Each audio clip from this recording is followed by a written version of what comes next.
Hello everybody, welcome to this video. It is our series on the previous year's UGC NET exam questions, and here we are solving a question which was based on linear algebra, specifically based on the linear transformations.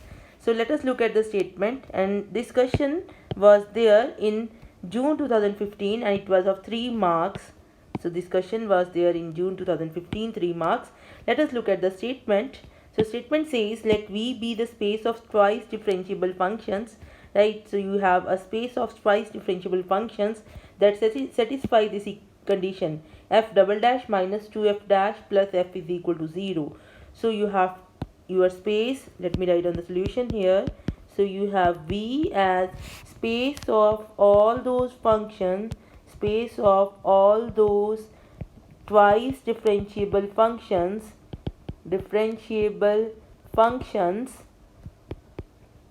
satisfying f double dash minus 2 f dash plus f is equal to 0. Now you see, if you look at this equation here, this is a differential equation. You can very easily solve it, right? So this is actually d square minus 2g plus 1 operating on f is equal to 0. So your auxiliary equation becomes lambda square minus 2 lambda plus 1 is equal to 0. So your roots are lambda is equal to 1 and 1. Therefore, your solution looks like some constant into e raised to power x plus another constant into x e raised to power x. So you must know how to solve a differential equation with constant coefficients. Right, this is the solution. So it means that your space V is actually a constant into e raised to power x plus another constant x e raised to power x, where a, b are real numbers because we are talking about real, and this spans your space V. Okay, fine. Now you define a transformation. Look at the statement further. You define a transformation T from V to R2 by T of f is f dash at 0 comma f0.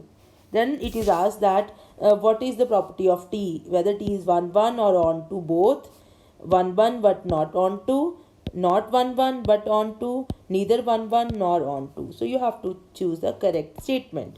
So you have further, let me write on the solution. T from V to R2 you are defining as T of any function f which you are taking from this space. You are taking it to f dash 0 comma f of 0. Right, now you know that for checking the oneness and onto thing we use the rank nullity theorem, and for that let us find out the nullity of T. So that is the first thing we find out always. Nullity of T. What is nullity? Nullity is the rank dimension of the kernel of T. Dimension of the kernel of T. Now let us see what is kernel of T. Kernel of T is all those functions which are in your space V such that Tf is 0. So you are looking for all those functions. If you take any function, your function looks like, if you have any function here, your function looks like a e raised to power x plus b x e raised to power x, and you want T of f. T of f is f dash 0 and comma f of 0. You want it to be 0 0, right? So this is all those functions a e raised to power x plus b x e raised to power x such that, what is f of 0? If you put 0 here you will get a, and f dash, if you will do, your f is a e raised to power x plus b x e raised to power x. What will be f dash? F dash will be a e raised to power x plus b e raised to power x plus b x e raised to power x. So if you put 0 here, this will be 0 and this will be a plus b is equal to 0 0. So this is all those functions a e raised to power x plus b x e raised to power x such that a plus b is 0 and a is 0, that is a is equal to b equal to 0. So this contains only one function which is 0. Therefore kernel of T is 0. Therefore nullity of T is 0. It implies nullity of T is 0, or you can straight away say that it is 1 1. Nullity of T is 0. Now we know that T is 1 1. Now T is 1 1 if and only if its kernel is 0. This is the theorem we have. Therefore here T is 1 1. Therefore this particular T is 1 1. Now let us look at onto. Then we have by rank nullity theorem,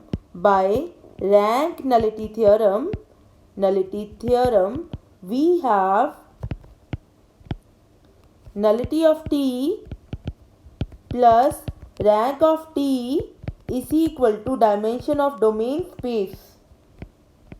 Now you see what is your domain space here. You are talking T from V to R2, and V here is the space A e raised power x plus B x e raised power x, where A, B are real. It is spanned by two linearly independent functions. So dimension of V is 2. So this is 2, nullity is 0. So rank of T is 2. So now rank is what? Rank of T is dimension of image of T is 2. Now you are going to R2. It means that this image of T is whole R2. Therefore T is on 2. Why this implies this? Because this is the same as the dimension of R2. Here this image of T is a subspace of R2. It is supposed to be a subspace of R2, but the dimension of image T is same as dimension of R2. It means that image of T is same as R2. Therefore T is on 2. So in this case T is 1 1 as well as on 2. So let us look at the options. So the first option is T is 1 1 and on 2. So this is correct option. 1 1 not on 2, wrong answer. Not 1 1 but on 2, wrong answer. Neither 1 1 nor on 2, wrong answer. So your answer here is A. Right. So you see, this is a simple problem based on the rank nullity theorem. So you should know what is rank nullity theorem for attending such, for attempting such type of problems. You should also know that a map is 1 1 if and only if its kernel is a 0 space, and you should know that what do you mean by the image and nullity and rank of a particular linear transformation. Thank you for watching this video. Please subscribe to this YouTube channel and share this video.